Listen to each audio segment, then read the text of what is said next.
Mankasitraka anao tsy misaraka amin'ny télévision malagasy manolotra ny araba tompoko lahy sy tompoko vavy tonga soa ato anatin'ny fampalalam-baovao amin'izao atoandro izao asaiko ampanajany ianao hanaraka izany hatramin'ny farany. Famelohany idirantsika amin'ireo antsy priam-baovao dia indro aroso aminao hatrany ireo lohateny.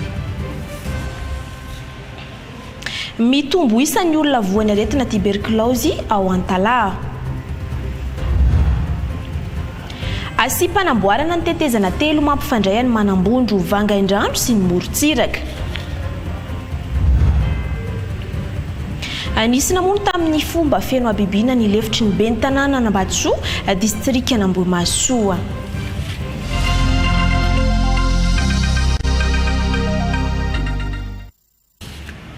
Iverenantsika aloha ny maresaka ny songadina omaly izay mbola mitana ny sainy mpanara-baovao. Teraka omaly alaha ny gouvernemanta vaovao ka ministra telopolo no mandrafitra io gouvernemanta vaovao izay tariny prime ministra Rajaonarison Mamptina Jano io izay nampahafantarina omaly teny amin'ny alapa-panjakana iavoloha ny 17 amin'izy ireo dia efa tao anatin'ny gouvernemanta teo aloha fa ny 13 kosa no vaovao. Ray ny ministra délégué Arsivy no ministra vehivavy ndao arahantsika ato anatin'ity famtinana entiny riva Ravanarivo ity. Ministra 17 efa mpikambana tao anatin'ny gouvernemanta teo aloha mbola voantso indray hanohy ny asany ao anatin'ity gouvernemanta vaovao tariny prime ministra Rajaonarison Mamptina Jano Rufin ity. Anisan'ny mbola nanankina ny prime ministre sy ny filohan'ny fanavaozana ny republika fahatokisana ny ministra ny Foloalinda ny général Razavitombo Maminirina Eli. Toy izany ihany koa ny ministra ny filaminam-bahoaka, ny inspecteur général de police Eric Michel Idrissa ary ny ministra délégué misana ny gendarmerie-pirenena ny général Bama Marima. Izany hoe izy telo mirahalama sahana ny fiarovana sy ny filaminana. Mbola voatazana ahitana ny toeran'ny ministra ny fitsarana ihany koa Ifaniry Soherinaivo, ho ministra ny atany sy ny fitsinjaram-pahefana Irakotona Andrasana Velonjara Tiaray, ministra ny toe-karena sy ny fitantanam-bola Ramiarson Erinjatove, ministra misahana ny fanavaozana Razafy Manantsolobo Antry ny aina, ny ministra ny fanajariana ny tany sy ny raharahantany ny général Lilson René de Roland, ny ministra ny fahasalamam-bahoaka ny docteur Manana Monira, ny ministra ny fampianarana ambony sy ny fikarohana ara-tsiansa ny professeur Ravony Manantsonda Ial Mandavi, ny ministra ny vatra sy ny fanjofana Andria Madison Michela Haingotina, ny ministra ny arenan-kibony tany sy ny loharano-karena stratégique Andria Amparany Karl, ny ministra ny fizahantany sy ny asa tanana Volonena Lucie, ny ministra ny rano ny fidiovana ary ny fanadiovana Razafindrianiana Minso Anjaratina Elia, ny ministra ny fampiroboroboana ny Aitor Akajamirindra ny postra sy ny fifandraisan-davitra Andria Mampiadana Maefa, ny ministra ny tanora sy ny fanatanjahantena Alain Désiré Rassambany ary ny ministra ny serasera sy ny kolotsaina Auguste Karafensoa Mandrindra Arvony. Ministra 17 kosa ny vaovao voantso anamafy ny asa fanavaozana ny firenena. Eo ny ministra ny raharaham-bahiny Alice Ndiaye, ny ministra ny asa vaventy Sambilason Richard Rafefimanana, ny ministra ny asa sy ny fampananana asa ary ny asa panjakana Mac Denis Franconio, ny ministra ny fitaterana sy ny famantarana ny toetry ny andro Andriana Valina Ramanambola Herzo, ny ministra ny jony sy ny toe-karena manga Maharav Jean, ny ministra ny fampiroboroboana ny indostria sy ny fampivelarana ny sehatra tsy miankina Rahary Manjato ny Irina Nampoiny, ny ministra ny angofo sy ny ankoranafo Rabe Armanga Rado ny Irina Luka,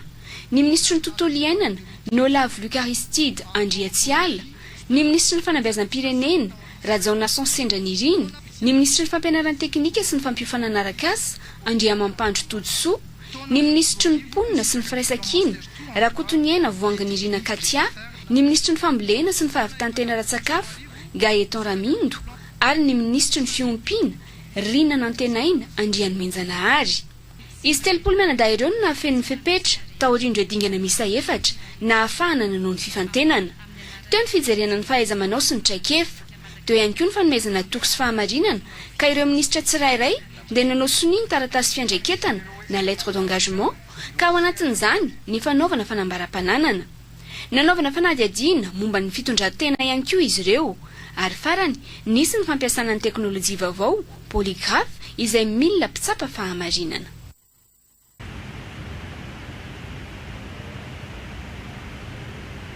Fa mialohan'ny hanampahafantarana andreo mpikambana eo anivon'ny gouvernementa vaovao ireo dia anisy ny afatra hanentin'ny filohan'ny fanavaozana ny repoblika ny kolonely Randrianirina Mikael ho azy ireo nametrahana andreo fitsipika mifeny asa maministra sy ireo andraikitra miandry azy ireo amin'ny fanavaozana ny firenena. Anisan'ny lara-pahamena napetraka ny ady amin'ny kolikoly ny fikarakarana ny sosialim-bahoaka ny fanarenana aingana ny faritra Atsinanana ny tea Mavavy eo amin'ny sarin'ny ekipan'ny televiziona malagasy. Ireto avy ireo fitsipika mampifamatotra antsika ny tsy fahombiazana sy ny kolikoly dia mitondra makany amin'ny fametraha-pialana avy hatrany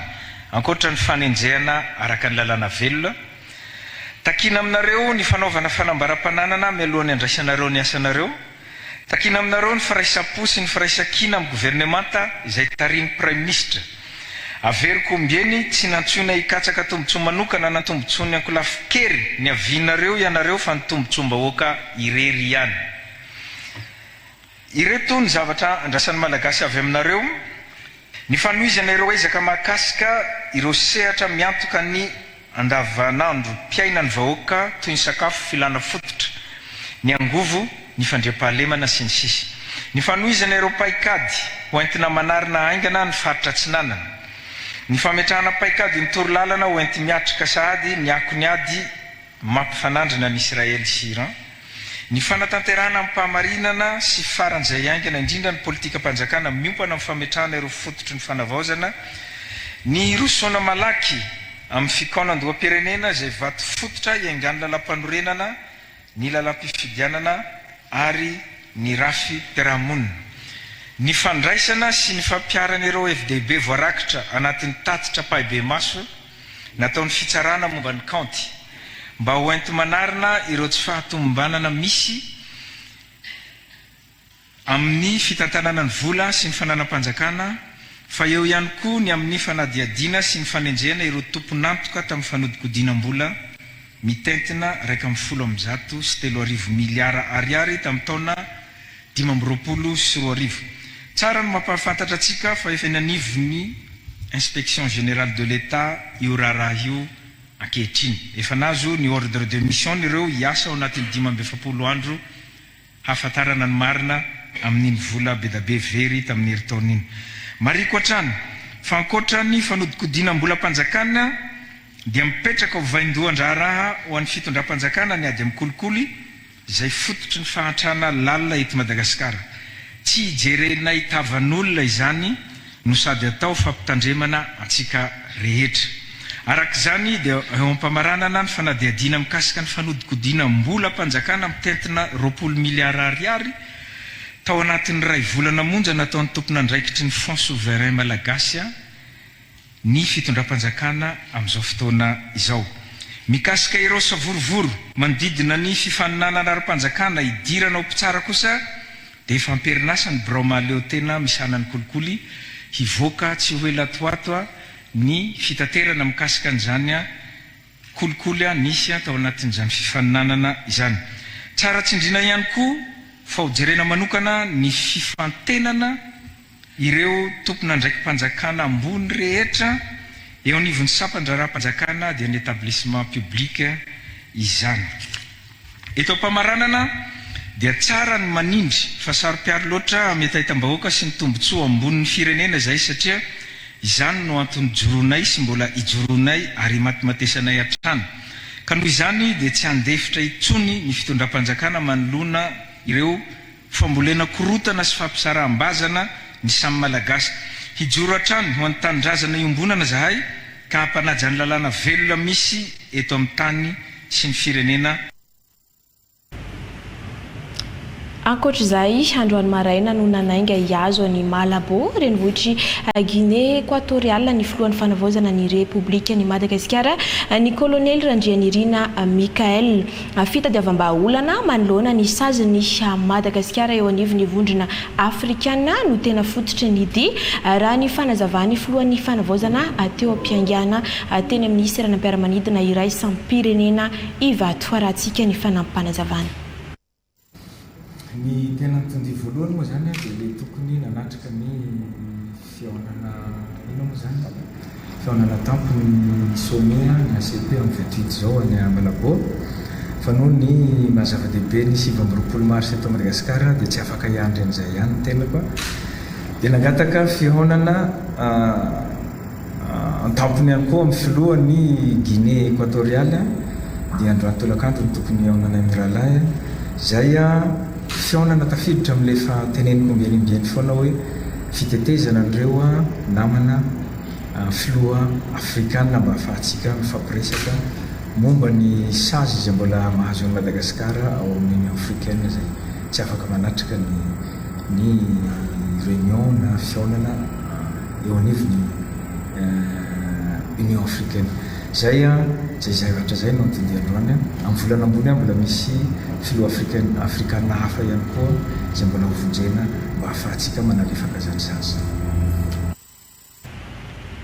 Araka izany dia ho tonga ny Malabo renivohitra ara-panjakana na capitale administratif ny République ny Guinée équatoriale ny filohan'ny fanavaozana ny République ny Madagasikara ny kolonely Randrianirina Mikael androany atoandro hanatanterahana ny fitsidiana ofisialy ka ho raisin'ny filoha équato-guinéen Teodoro Obiang Nguema Mbasogo androany riva ao amin'ny lapa-panjakana any an-toerana amin'ny mahafitsidiana ofisialy azy io dia endrika fifanomezam-boninahitra ara-diplomatika ny filohan'ny rotota no hifantoka zato isan-jato amin'ny fiara-miasa eo amin'ny Madagasikara sy Guinée équatoriale izay fihaonana izay ho tanteraina androany atoandro izay ny namana Babi Stéphane no hitondra amintsika izay.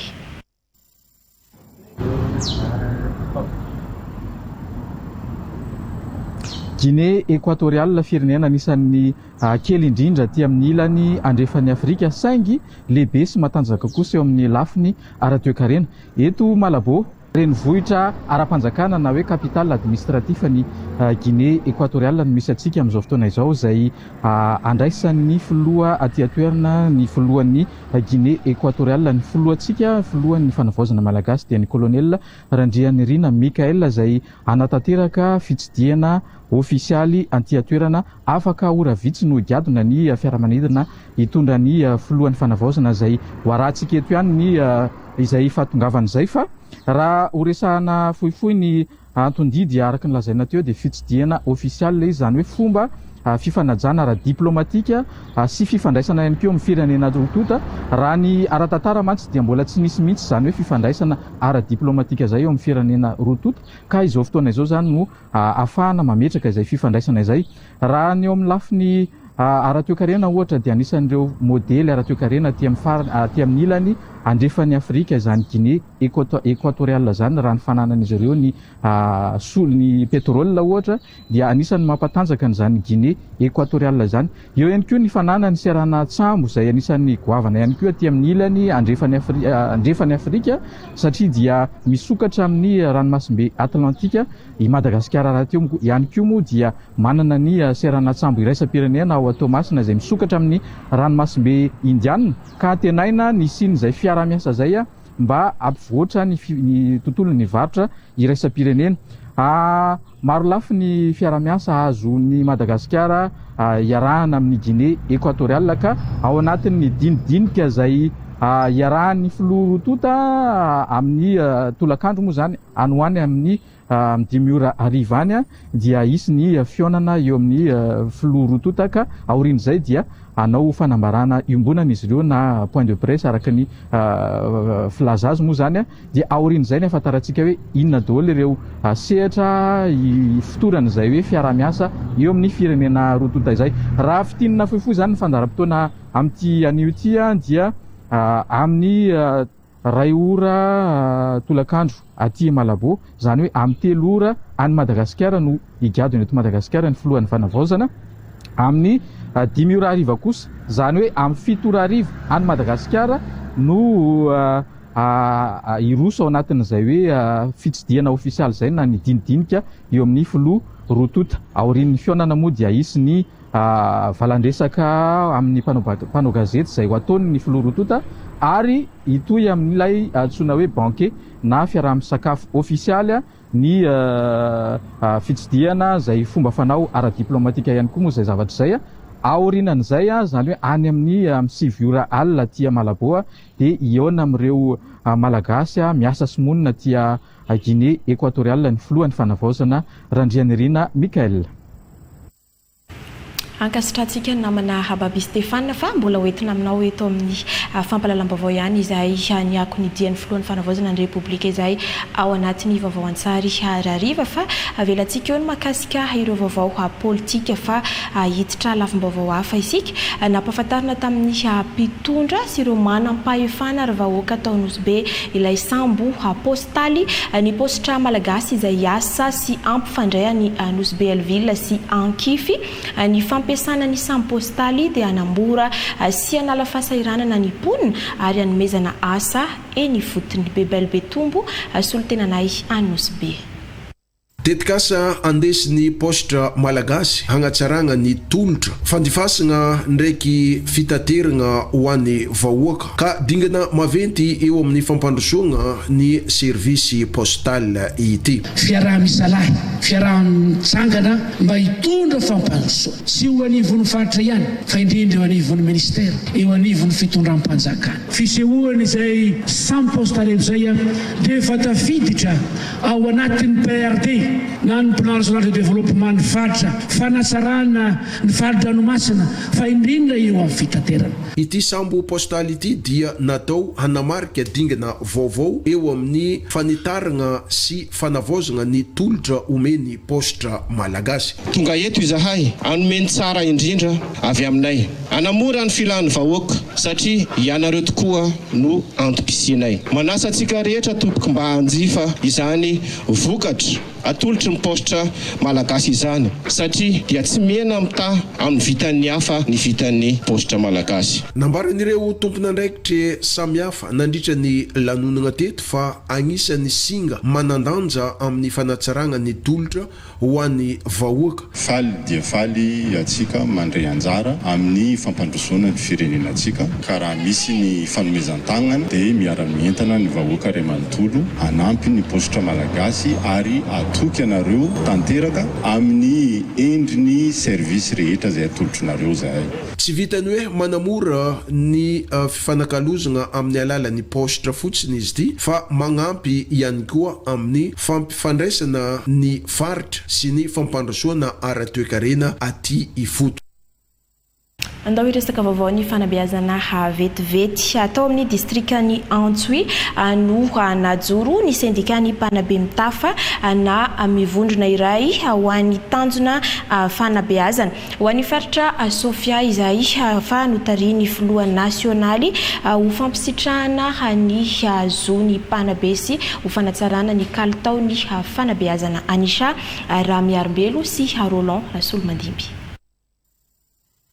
Fampisitrana ny zompanabe sy fanatsarana ny fari-piainan'izy ireo anatin'izao fanavaozana ny firenena izao. Ireo no antom-pisiany ny sindikany mpanabe mitafa na mivondrona iray tanjona ho an'ny fanabeazana. Ho an'ny faritra Sofia dia najoro tato Antsoy any sindika mitafa azay tariny coordonnateur Andriamato Rodin. Nitarika ny fananganana izany taty amin'ny faritra Sofia ny filoha nasionaly mitafa azay nampafantatra ny tolona sy ny fahombiazana azon'ireo mpanabe anatin'izao fitondrana ny fanavaozana izao. Hoe nitondra le fanazavana makasika ny PDA satria etsika sindikala ny nafana isitrahana io zavatra io. Zon'ny mpanabe no niadivana tamin'izy io ary tsara ny mpanabe mitovy tady ny dokanga mahafantatra ny tolona natao sy ny vokatra azo ary tsy mbola mijanona atreo fa mbola mijoro ny mitafa hiaro mandrakariva ary hitaka ny zony izay tokony hositrahany ary hiaro azy raha toka tratra ny tsinjy azo lena na mpanatenanay moa zany ary ataona isanandro sanandro raha mbola misy taraina ny mpanabe raha mbola misy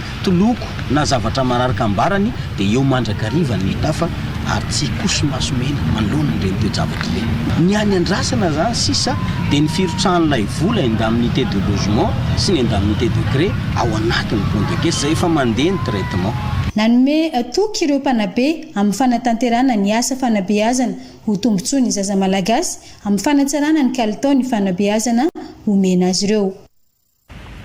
fa tonga nanorina efitrano sekoly tao amin'ny fokotany Marovato commune Imermandroso ny Abed Madagasikara izay fikambanana hamia ireo ankizy sahirana ka io sekoly io dia ahitana efitra fianarana 3 sy toeram-pivoahana ifanaraka amin'ny filan'ny mpianatra Michela Hadera Randriamanalina sy Zaitina.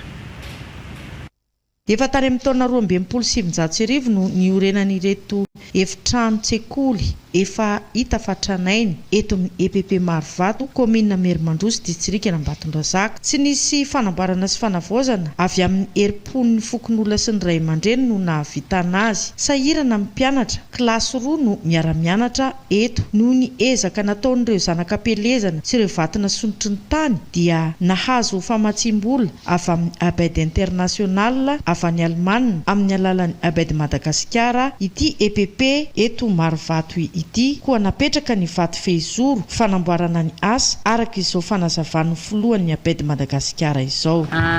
Dia tonga amin'ny fokotany Marovato commune Mermandroso ny Abed Madagasikara dia anamboatra sekoly misy klasy anankitelo efitra anankitelo dia magasin bureau toeram-pivoahana efatra bassin dia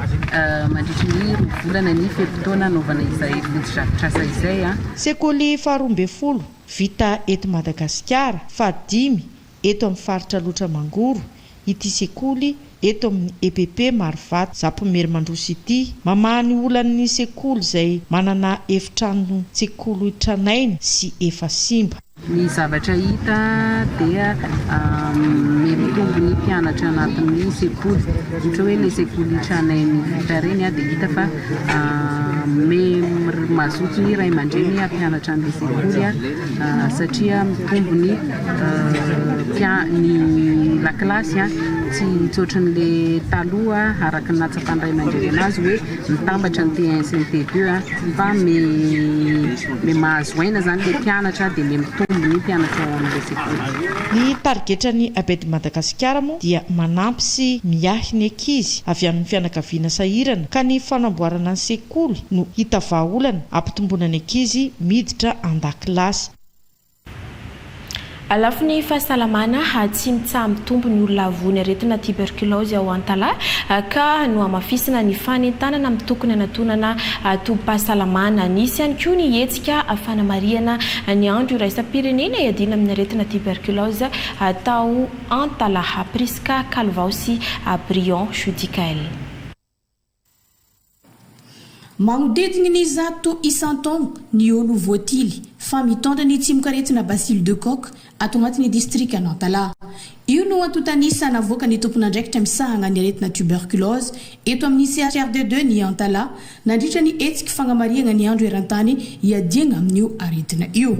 No amafisiny teto fa azo tsaboina tsara ny aretina tuberculose sady memem-poana ihany koa ka tsy tokony atahotra anatina tobim-pahasalamana ny olom-pirenena rehetra. Ankoatr'izay dia nisitraka fitsaboana memem-poana ihany koa ireo be antitra tato anatin'ny district Antala izay tafiditra amin'ny hetsika izay fanonjareo isam-bolana tamin'ny alalan'ny fangalana nify, fitiliana tosi-dra avo ary fitsiriana ny diabety. Nitohy tamin'io andro ihany koa ny fandraisana ireo zaza voateraka 3 andro ka hatramin'ny 3 taogno mivady tongotra misitraka fitsaboana sy fandraisana an-tagnana memem-poana isaky ny talata tontolo andro.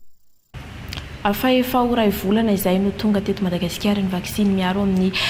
Mpox ary efa miparitaka manerana nosy ka ho an'ny maintirano manokana dia tao amin'ny hôpitaly be no nanomboana izany tamin'ny fomba ofisialy ka ireo mpiasa ny fahasalamana tany amin'ny faritry Melaky no nisantatra izany. George Sebastini sy Antena William. Mpiasa ny fahasalamana miankina sy tsy miankina amin'ny fanjakana no nisantarana ny fanaovam-baksiny Mvanex iadina amin'ny valana aretina Mpox aty amin'ny faritra Melaky. Ho an'ny maintirano manokana dia 520 sy 500 fatra no isan'ny vaksiny no afarana. Ny zavatra izay natao androany dia ny fanokafana fomba ofisialy ny fanaovana vaksiny eto amin'ny région Melaky. Ny isan'ny natao vaksiny androany moa eo amin'ny 700 eo nisan'ny mpiasa fahasalamana nisitraka an'izay. dia eto moa zay dia mankasitraka ny karakara ny mpanome vaksine nafatra vaksine avy tany ivelany sy nahatonga zany soamantsara eto aminay tsara marina moa ny mpiasan'ny fahasalamana tato amin'ny CHRR ny centre natao androany fa mbola toy eo amin'ny centre de santé privé ohatra ny any amin'ny garnison ny any amin'ny pénitentiaire ny any amin'ny Masera dia amin'ny Fiaina sy any amin'ny Sofianatra. Ankoatra ny mpiasan'ny fahasalamana dia isy ihany koa ny sokajin'olo-kafa isitraka ity vaksiny Mvanex iadina amin'ny valanaretina mpox ity. Iza moa ny olona atao vaksiny? Ny olona atao vaksiny dia ny mpiasan'ny fahasalamana rehetra zay kirakira mitsabo andreo marary avoan'ny mpox na cas suspect zany amin'ny resaka mpox na cas probable amin'ny resaka mpox. Ireo zany mpiasa fahasalamana reo no atao vaksiny voalohany. Eo ihany koa ireo travailleur de sexe, eo ihany koa ireo camionnaire, eo ihany koa ny le olona zay manohy fitsaboana manaraka fitsaboana amin'ny resaka PVVIS zany dia tsy adiny ihany koa zany ireo olona zay mifanakaiky mivantana amin'ireo olona zay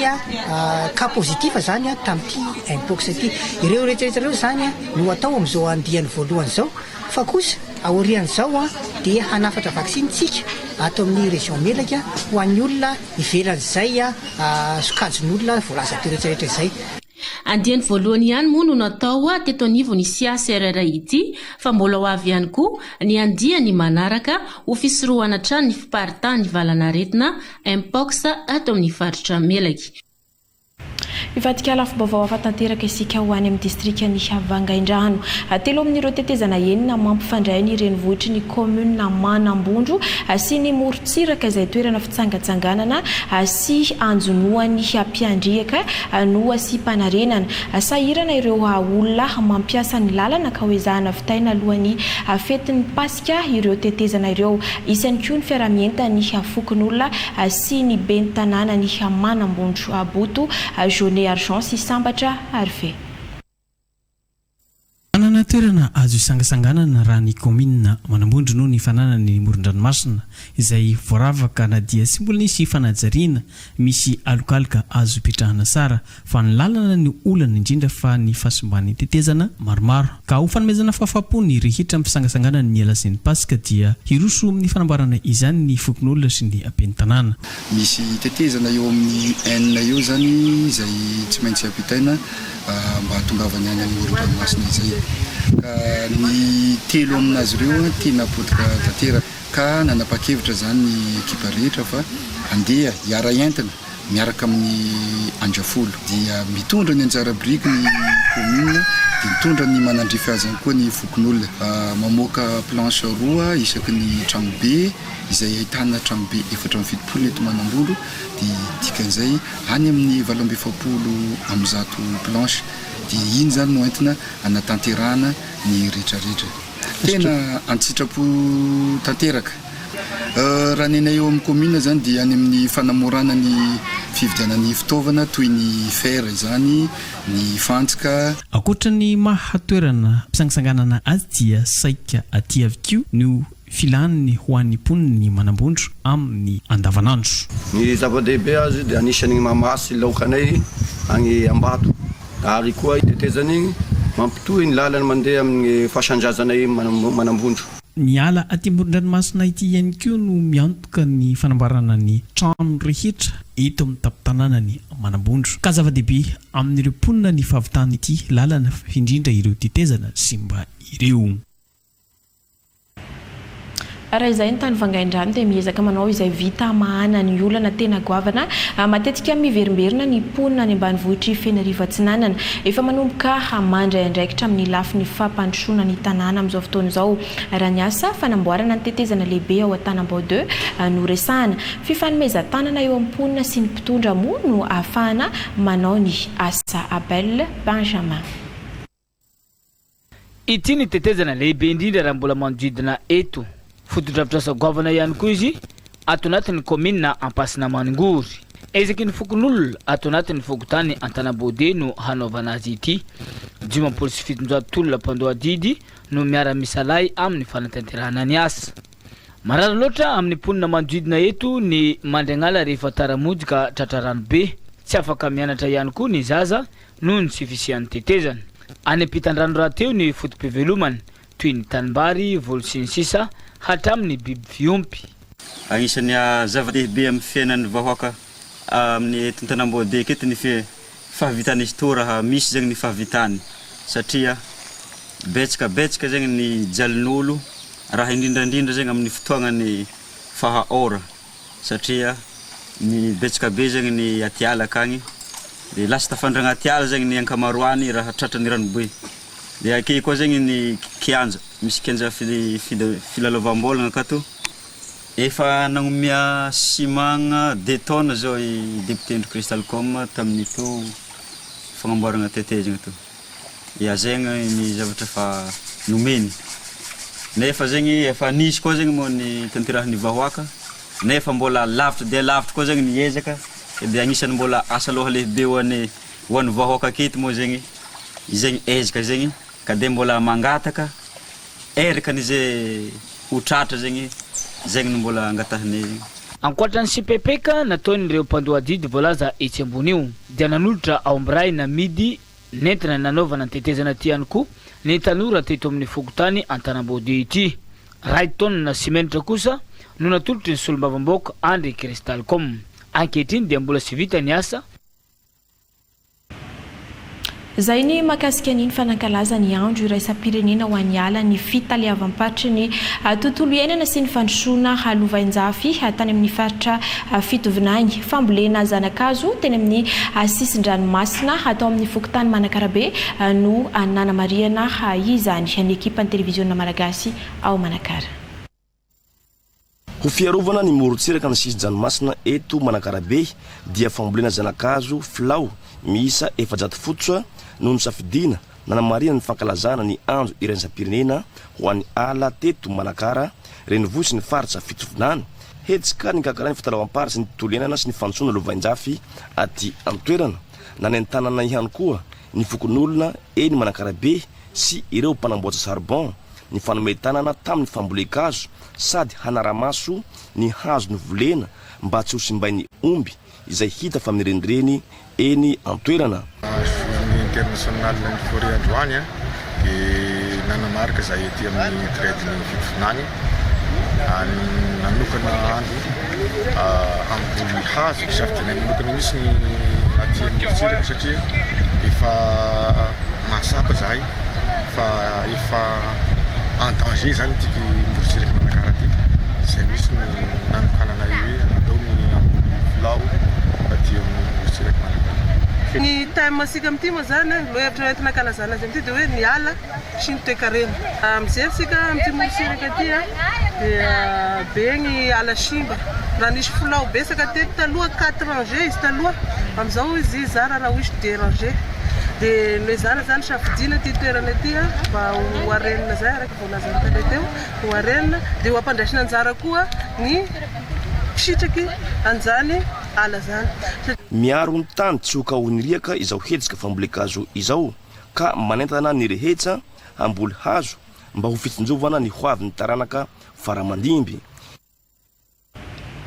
Resaka tsy fandriam-pahalemana miteraka savorovoro an'ireo olona mipetraka ao amin'ny tanàna atao hoe Marotaky distrikany Morombe ny fisamborana olona maromaro tao amin'ny tanàna io manao antsoavo an'ireo fitondram-panjakana mahefa araka izany ireo mponina ao an-toerana no ny endrikendrika izay ny atombohan'ny olana io ka ny afara tamin'ny fisamborana ireo ray aman-dreny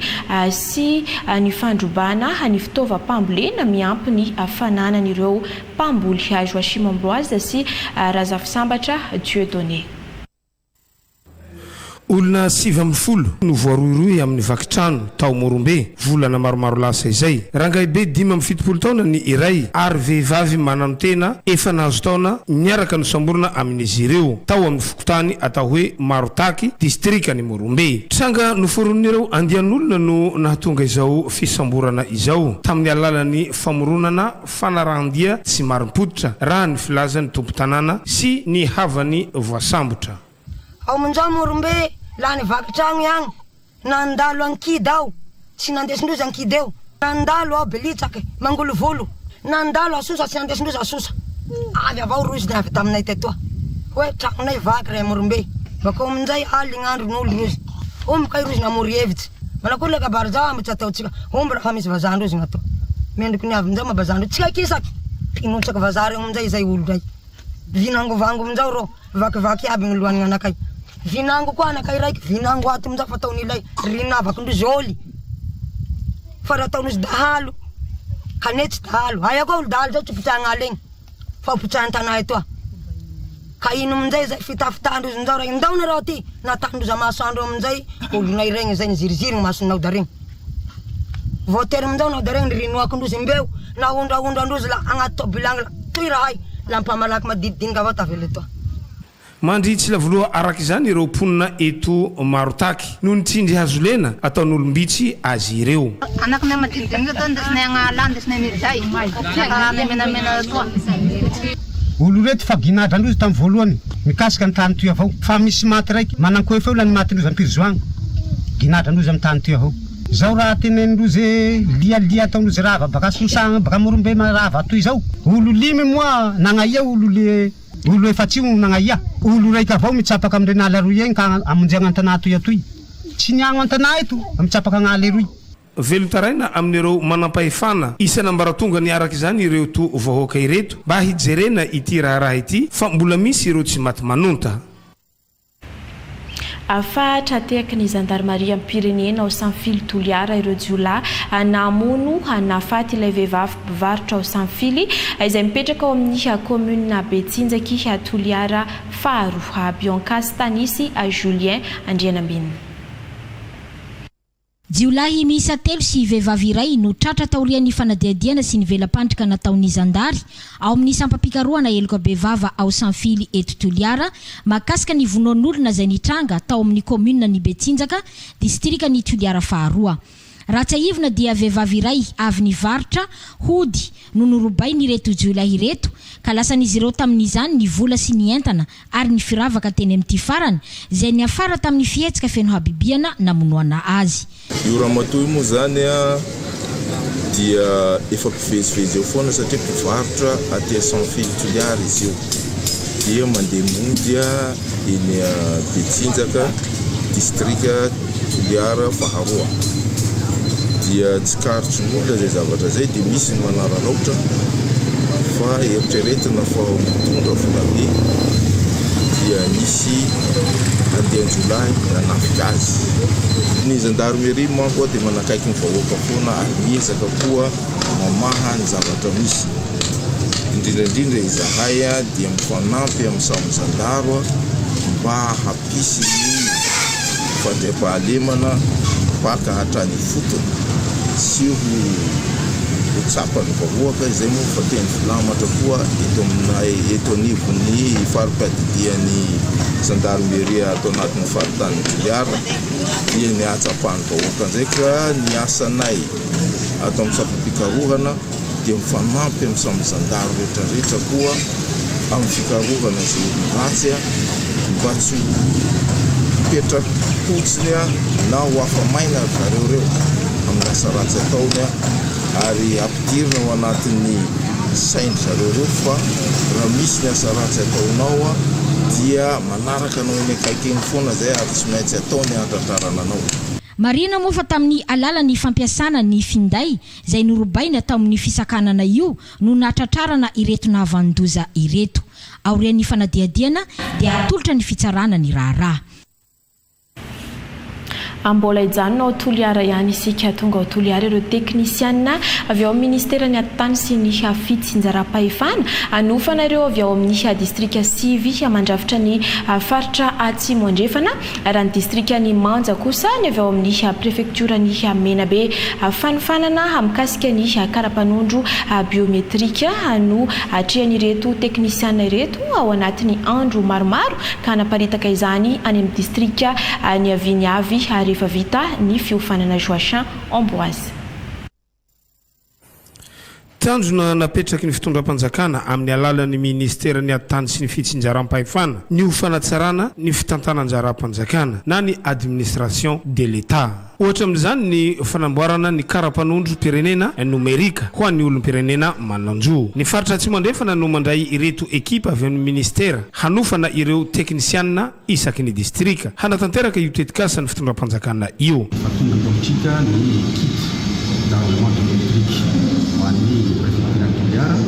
ary stafitra ihany koa ny préfecture ny Toliara ny distrika ny Manja. Manomboka tokoa zao ny formation de kit ho an'ireo izay efa nahazo fampifanana raha ny Antananarivo dia ohatran'ny hoe renforcement de capacité ihany zany no atao eto dia izay indrindra no sokafana ahafahana manatanteraka nareo fampifanana nareo indray mandeha dia mba ahafahana ihany koa manatanteraka ny any amin'ny distrika tsirairay avy any. Rehefa mahazo fampifanana eto reo mandritra ny andro vitsivitsy dia hidina anantoerana distrika izay misy andreo dia ampiatra izay fifanana izay azon'izy zareo tamin'izao fotoana atondravana reto tompon'andraikitra ara-teknika sy manam-pahefana eto an-tampon-tanàna ny Toliara izao. Volana maromaro no hanatanterahana izao fanofanana izao ka ireo teknisianina avy amin'ny distrika sivy ho an'ny faritra Atsimo andrefana no hiatrika izany raha distrika ny Manja kosa ho an'ny faritry ny Menabe. Alafombavao hafa hanankalazaina tamin'ny herinandro lasa teo iny ny andro maneran-tany ho an'ny poezia sy ny angano anisy izany ny fanamariana isam-paritra nataony fitaliavam-paritry ny serasera sy ny kolontsaina handao rahantsika miaraka. Teto amin'ny EPP mangarivotra nanamaria ny andro maneran-tany ho an'ny angano sy poezia teto Manakara hetsikara no kakarana fitaliavam-paritra ny serasera sy ny kolontsaina fitovinany nanafana ny lanona teto an-toerana ny mpanatalenta mpamora angano sy poezia zanaky ny faritra ny tantara angano ho an'ireo mpianatra tsapa fa kolontsaina mampita hafatra mananatra sy manabe ny ankizy ny angano sy ny tafasiry ary ny poezia. Ngantony dia amba ampivoarana izay angano izay ezantsika amoafoa koa ny fitantarana angano satria efa resy ny teknôlôjia sika amin'izao anika sy manana fotoagna ifampiresahana amin'ny zaza ifanaovana an'izay itantarana angano izay dia efa misy amin'ny zanasika sy mahafantatra an'izany hoe ino koa magnatao hoe angano dia tamin'ny alalan'ity fitantarana angano an-dakilasy ity zany namoafo azatsika indray an'izay angano nantafasiro isika tamin'ny taloha araraka ny fizakansika aty matetika ny olon-dehibe ny tantara tafasiry amin'ny zaza da izay ny mampiraya mampitambatra ny mpianakavy agnatina tokantrano. Ny angano tokoa moa zany dia voalohany indrindra tantara izy ary tantara entina ampitana lesona sy anatra amin'ny fomba mahafinaritra tsy voatery hoe rehefa ananatra zany dia fomba mitretreva na amin'ny fomba tsy voalanjalanja fa afaka entina mananatra ihany koa ny resaka tantara ary ny angano dia agnatin'ny tantara ary mbola ilaina zany izy. Ny FDN regny angano regny dia saika anatra avokoa ka zava-dehibe zany ho an'ny indrindra le mpianatra niatrika teo ny mitantarana n'ireny angano isan-karazany regny izay hita fa anatra avokoa raha navita ny FDB regny angano izay mila voany regny sorana lehibe agnatin'izay ho anareo misafidy n'ity ekepena ity. Anisan'ny fanatanterahana ny politika ny ministera ny serasera sy ny kolontsaina izao famohazana injay ny kolontsaina angano ho fanabeazana ny ankizy izao raha somary mangingina izany noho ny fivoarana teknôlôjia.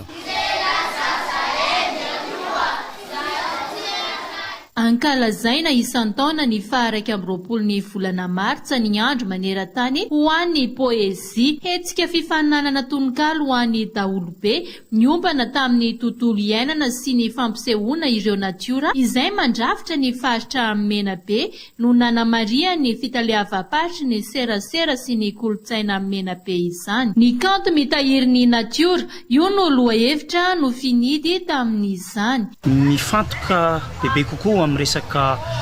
tontolo iainana ny fiarovana ny tontolo iainana moa zany no nitondrana ny fankalazana ity tamin'ny alalan'ny fifaninanana izay nandraisan'ireo vahoaka solotena ny vahoaka eto amin'ny Menabe eto Morondava an'izany resaka tontolo iainana izany. Hita sy tsapa ny fahazotony ny fandraisana anjara ireo manana an'izay talenta zay. Izahay koa moa zany atao amin'ny fitalevam-paritra ny serasera sy ny kolotsaina eto Menabe dia mitrandraka an'izay talenta izay ka mitovy ny fomba fijery hatreto dia ny fanandrantana ny kolotsaina eto Menabe. Isaorana ny mpanohana rehetrarehetra. Nankasitraka tamin'ny fisiany izao hetsika izao moa ireo mpandray anjara. Faly moa nahazo ny laharana voalohany amin'ny tononkalo raha fa tao avao moa io fa ny tena tanina zany dia ny hanatsarana ny tontolo iainana. Faly aho nahazo ny laharana voalohany. Misaotra ny fitalevam-paritra ny serasera sy ny kolotsaina nanao izao hetsika izao. Nampiarahana ny fankalazana ny andro maneran-tany ho an'ny poezia sy ny tononkalo tamin'ity taona ity raha ho an'ny fitalevam-paritra ny serasera sy ny kolotsaina Menabe ary anisany nanoana izao hetsika izao ny projet sy ny ONG misahana amin'ny fiarovana ny tontolo iainana teto anivon'ny faritra. Miisa 12 moa ireo mpandray anjara tamin'ny tononkalo. Ray Tsilimbiaza Fidelina no nibatany laharana voalohany tamin'ny asa soratra hoe Harena Bevata. Soa Maniry Lalao kosa no faharoa tamin'ny asa soratra hoe ny kanto mitahiry ny natiora. Iverenantsika vetivety aloha ny vaovaony tsy fandriam-pahalemana. Anisy namono tamin'ny fomba feno abibina ny lefitry ny aben'ny tanàna tao amin'ny commune Ambatsoa district Ambohimaso. Rehefa natao ny fikarohana dia tratran'ireo mpitandro ny filaminana sy ny fikambanana hamiady amin'ny tsy fandriam-pahalemana tany an-toerana ilay Jiolaha François Fananisy Mahefa Razafindrakoto. Lehilahy iray ben'ny tanàna lefitra ao amin'ny commune Ambatsoa district Ambohimaso no nisy namono tamin'ny fomba feno habibiana rehefa avy namonjy fahoriana ny 12 febroary lasa teo. Tafapiritsaka ny amin'ny tanàna atao hoe Kely Mahery commune Ambohitrombo ity olon-drasy ity tahoriana izay. Rehefa nokarohan'ny mpitandro ny filaminana sy ny somiraidi nefa izy dia fantatra fa monina ao amin'ny toerana io noho ny feo navoaka ny hiana. Aprofo tamin'izany dia nisy fotoana nandehandeha teny anivon'ny fiarahamonina nisotrosotro ary ny famaly teny amin'ny fiarahamonina dia nimenasy olona ilay navandoza ary niteny hoe tsy mba olona pahafiry no vonoako ianareo fa atsoeny miarana Ambatsoa ary ka fa nivonoako. Ary tamin'izany indrindra no voamaika nanamafy an'ity fitazomana n'ity Jiolaha ity ka tahorianan'io dia nosamboriny mpitandro filaminana avy hatrany ity Jiolaha ka azo soma tsara ary nalefa tao amin'ny toby gendarmerie tao Ambohitrombo nandritra ny